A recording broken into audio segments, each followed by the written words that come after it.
There are more good single men out here than good single women. That sentence, sharp, viral, and instantly weaponized, is what Dr. Cheyenne Bryant said, and the internet did the rest. People split into two camps overnight. Some women felt dismissed and insulted. Some men felt vindicated. So what do we do with a claim like that? Is it true? What does good even mean here? And why did so many people get so triggered? Today, we're unpacking all of that. I'm Maya Ellison, and with me is Dr. Andre Cole, couples therapist and attachment nerd. Andre, ready to go deep? Yeah, Maya, absolutely. Ready and slightly bracing.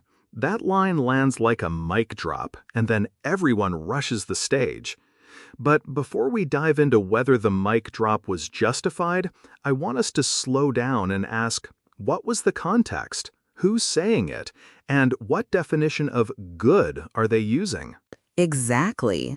So first up, who is Dr. Cheyenne Bryant, and what did she really say? For listeners who might not know, Cheyenne Bryant is known for frank takes about gender, relationships, and dating. She speaks confidently in panels and podcasts, and her commentary attracts a lot of attention, sometimes because of nuance, sometimes because of sound bites.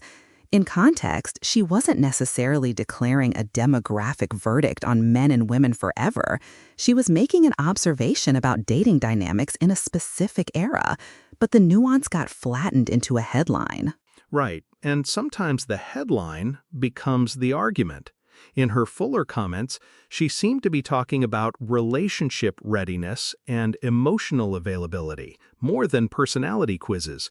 But the translation in social feeds became men good, women bad, which of course stings and simplifies.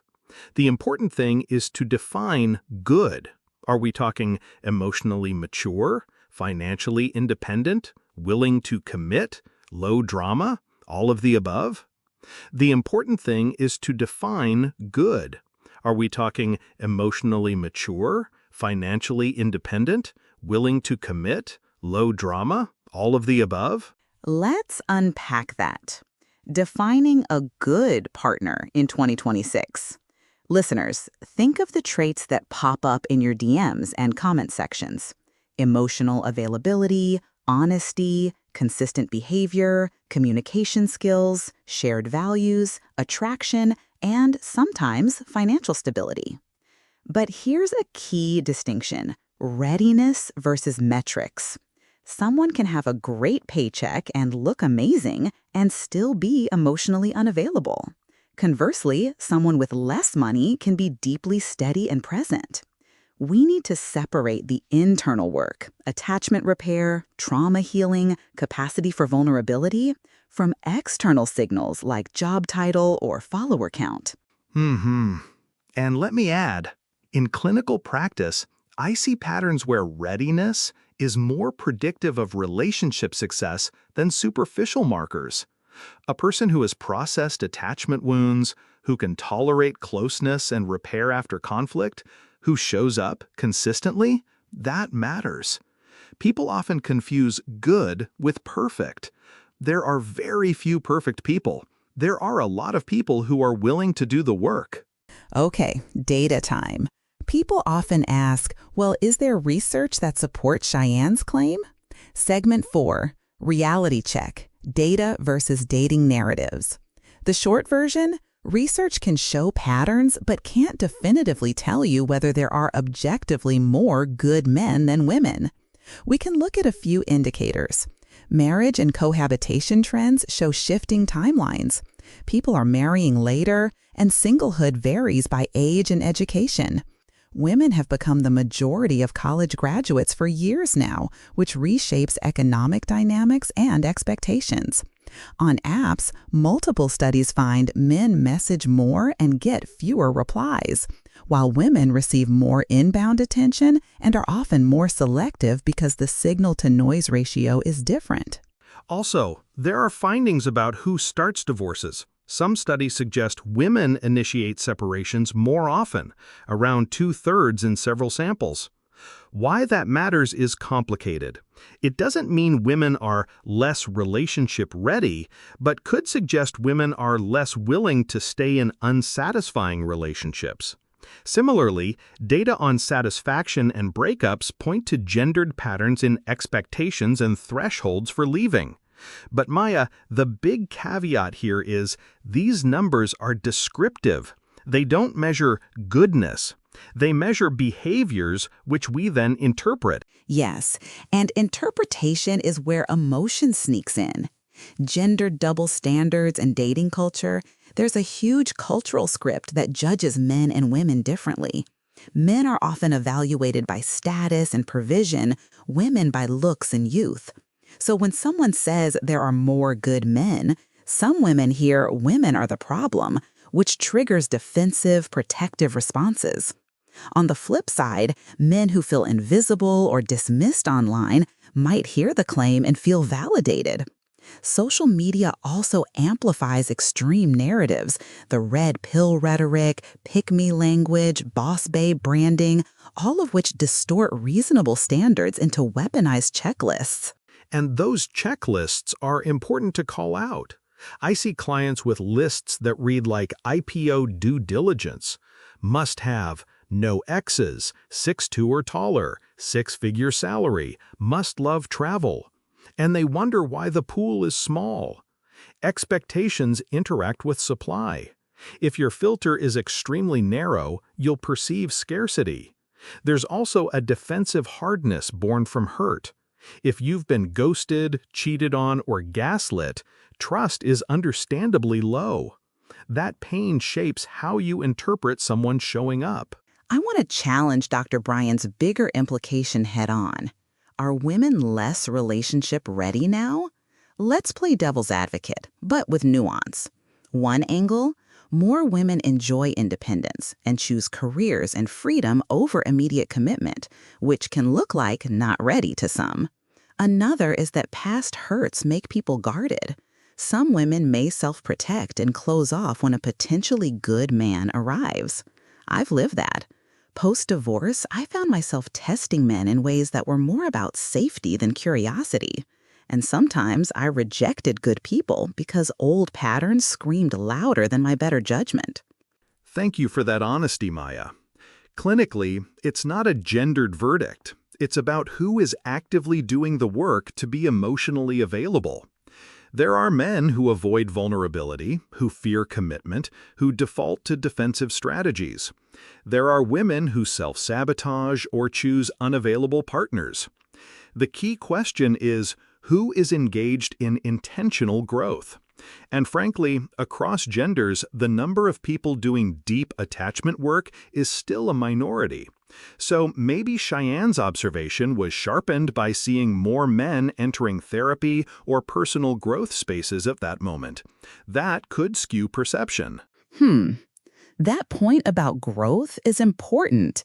I've noticed in my coaching that people who invest in therapy, somatic work, or structured relationship education tend to be rarer than you'd expect across genders.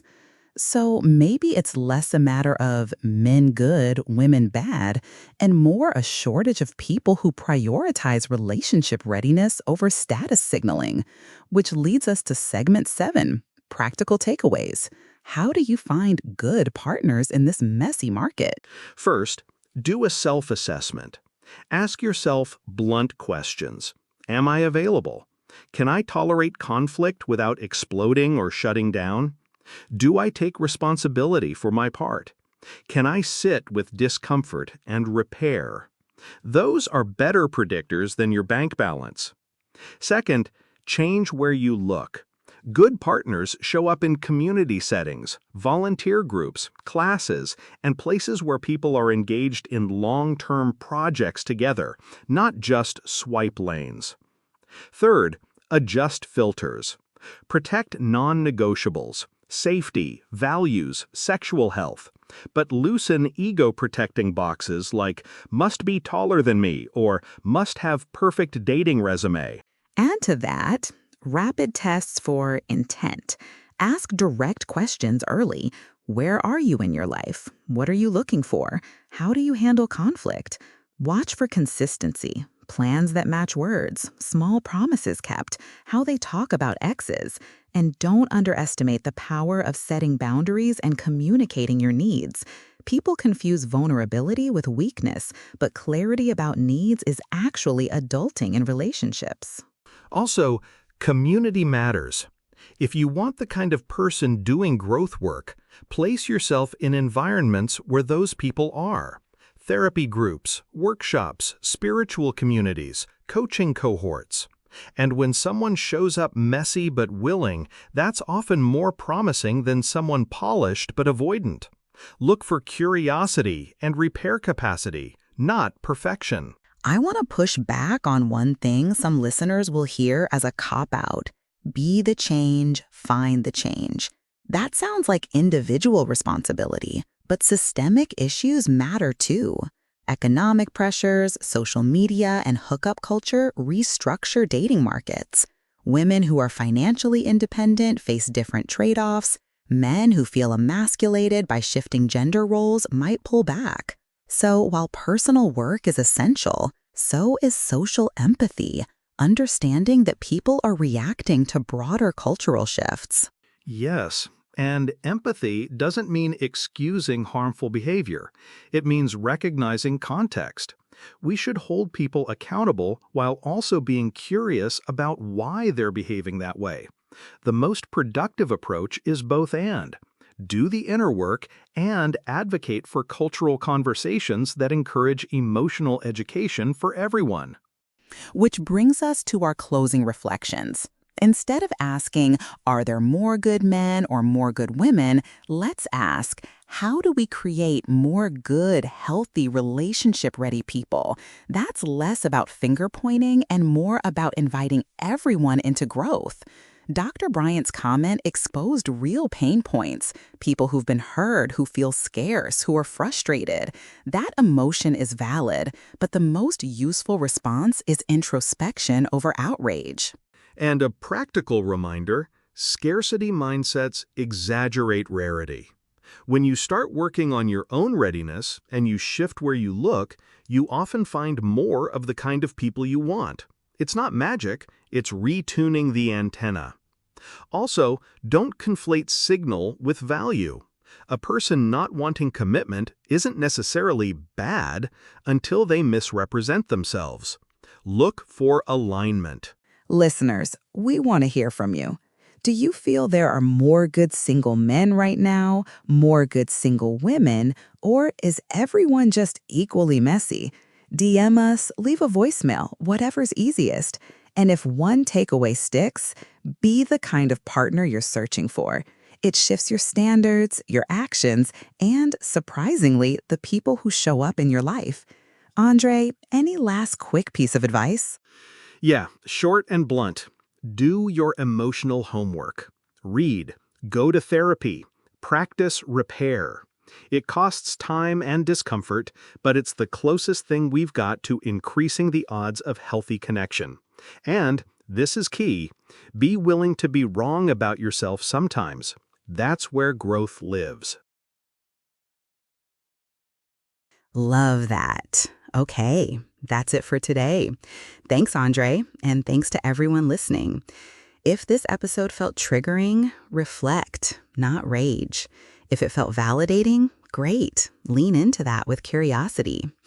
We'll be back next week with another deep dive. Until then, be kind to yourself and to the humans you're trying to date.